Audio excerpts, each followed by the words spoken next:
नमस्कार मित्रों, आज के वीडियो में हम लोग देखेंगे कि जन्म पत्री से स्वार्थी एवं धोखेबाज लोगों की कैसे पहचान की जाती है। ठीक, तो देखिए, कई बार ऐसा होता है कि हमें किसी जातक की नेचर के बारे में जानने की ज़रूरत पड़ती है। जैसे अगर मान लीजिए हम कोई पार्टनरशिप में बिजनेस करना चाह रहे हैं, या कोई हमारा परिचित या रिश्तेदार है, उससे वो बार बार हमसे पैसे मांग रहा है। ठीक, या हम किसी लड़की की या लड़की से शादी करने का विचार बना रहे हैं, तो ऐसे कामों में पहले जातक की नेचर, उसकी प्रकृति देख लेनी चाहिए कि अर्थात उसकी प्रकृति कैसी है। कहीं वो धोखेबाज, स्वार्थी, बहुत ही घटिया सोच वाला व्यक्ति तो नहीं है। ठीक, तो आइए देख लेते हैं कि जन्म पत्री से इसकी कैसे पहचान होती है। ठीक, तो देखिए, इसके लिए मैं कुछ योग बता दे रहा हूँ कि उन्हें देखने से अगर जन्म पत्री में वो जितने अधिक योग मिलेंगे, इसका मतलब वो व्यक्ति उसमें उतना ही धोखेबाजी के चांस ज़्यादा हैं। देखिए, इसके लिए सबसे पहले आदमी को व्यक्ति की चंद्रमा और बृहस्पति की स्थिति को देखना चाहिए। सबसे पहले बृहस्पति को देखना चाहिए, क्योंकि बृहस्पति जो है हमारे शुभता का कारक है, सत्व का प्रतीक है। सत्व अर्थात सच्चाई, इसका प्रतीक है। अगर किसी की जन्म पत्री में बृहस्पति बहुत ही कमज़ोर होगा, पाप प्रभाव में होगा, पाप ग्रहों के प्रभाव में होगा, जैसे शनि राहु, विशेष रूप से शनि राहु केतु, इनके प्रभाव में होगा, इनकी दृष्टि पड़ेगी या इनके साथ होगा। ठीक, तो उसके जीवन में या उसके मन में वो छल प्रपंच उतना ही होता चला कि संभावना उतना ही अधिक बढ़ती चली जाएगी। ठीक, और इसी तरह चंद्रमा, अगर किसी व्यक्ति का चंद्रमा, क्योंकि चंद्रमा मन का कारक है, किसी का चंद्रमा पाप प्रभाव में ज़्यादा होगा, अर्थात राहु केतु के प्रभाव में है, राहु केतु की दृष्टि पड़ रही है, बहुत कमज़ोर है, पीड़ित है, बहुत पाप प्रभाव में है, विशेषकर राहु या केतु की दृष्टि पड़ रही है। ठीक, तो ऐसे जातक का मन से बहुत मलिन हो जाता है। ठीक, तो किसी जातक के मनोस्थिति को समझने से पहले गुरु और चंद्र पे विचार कर लेना चाहिए। उसके बाद देखिए, ये योग जो अगर जन्म पत्री में मैं बता रहा हूँ अगर होते हैं, तो उसमें उतना ही स्वार्थ और धोखेबाजी अधिक होती है। जैसे सबसे पहला योग है हमारा, अगर शनि दूसरे, 5वें, 8वें और 12वें भाव में हो। शनि, जैसे कि आप लोग जानते हैं, ये दूसरा भाव है, यहाँ 5वां भाव है, यहाँ 8वां भाव है ये यहाँ, और 12वां भाव ये है। इनमें से शनि, अगर इन भावों में शनि होगा, वो चाहे किसी भी राशि में हो, उससे नहीं मतलब है। अगर इन भावों में शनि होगा तो जातक के चरित्र में धोखेबाजी और स्वार्थपन के ज़्यादा वो गुण होंगे। जैसे दूसरा, 5वां, 8वां और 12वां, इन भावों में अगर शनि होगा, वो शनि किसी भी राशि में हो, भले ही वो स्वराशि का भी हो, तो भी स्वराशि का होगा तो थोड़ा कम होगा, उच्च राशि का होगा तो थोड़ा कम होगा, लेकिन इन भावों में बैठने पर जातक में स्वार्थ और धोखेबाजी के गुण आ जाते हैं।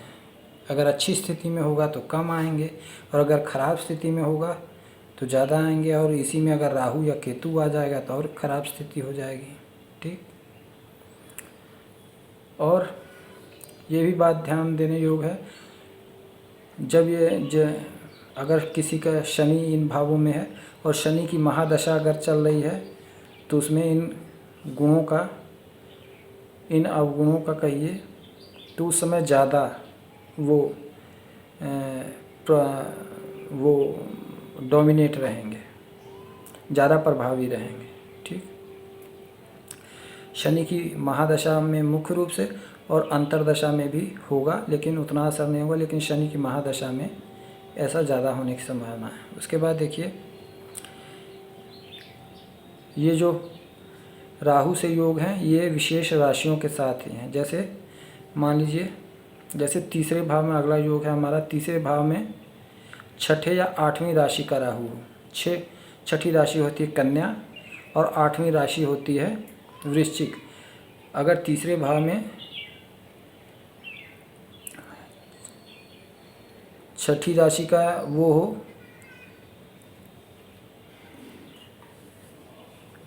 या आठवीं राशि का राहु, छठी राशि कन्या, आठवीं राशि वृश्चिक, अगर तीसरे भाव में तो वैसे राहु की स्थिति अच्छी मानी जाती है।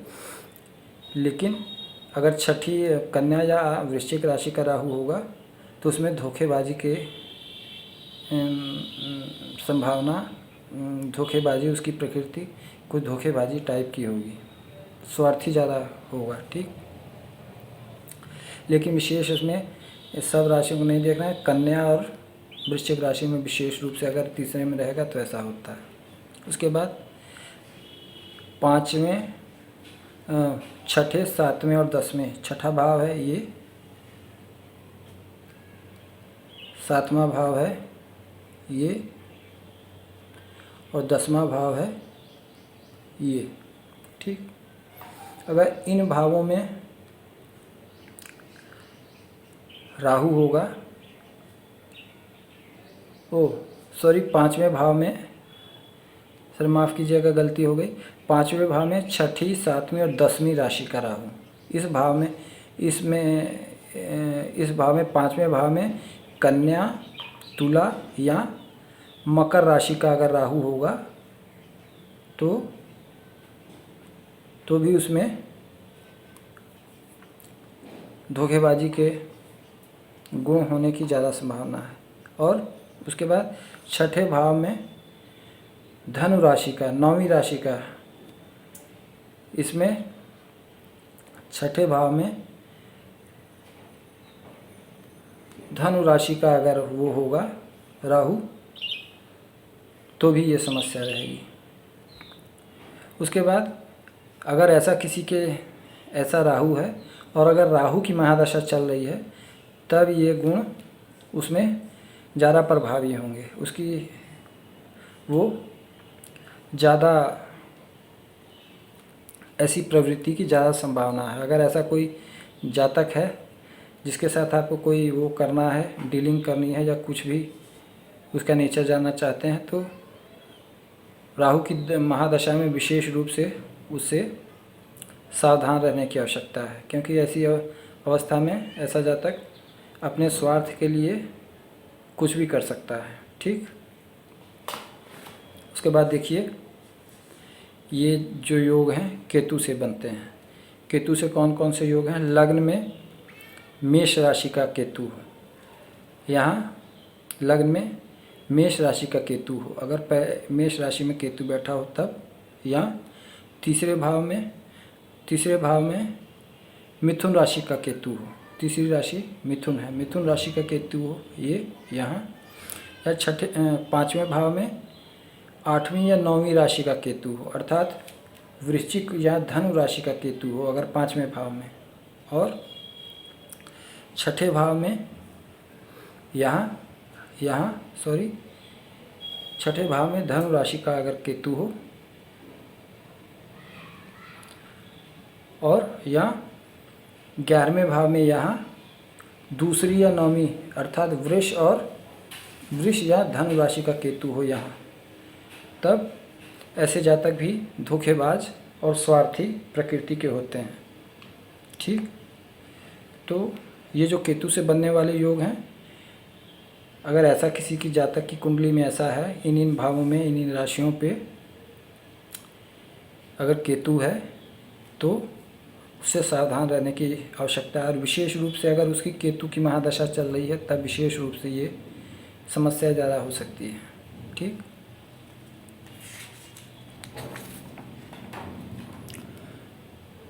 उसके बाद देखिए शनि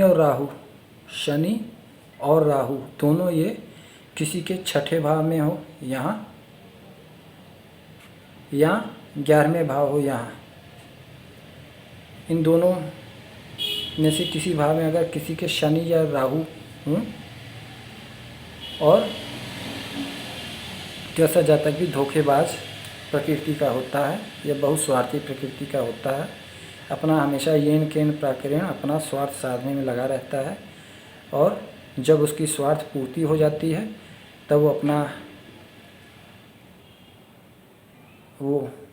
साथ छोड़ देता है और आपके लिए तरह तरह की समस्याएं भी खड़ी कर सकता है। ठीक, तो ऐसे जातकों से हमेशा सावधान रहना चाहिए, और विशेषकर ऐसा तब होगा जब राहु की महादशा होगी।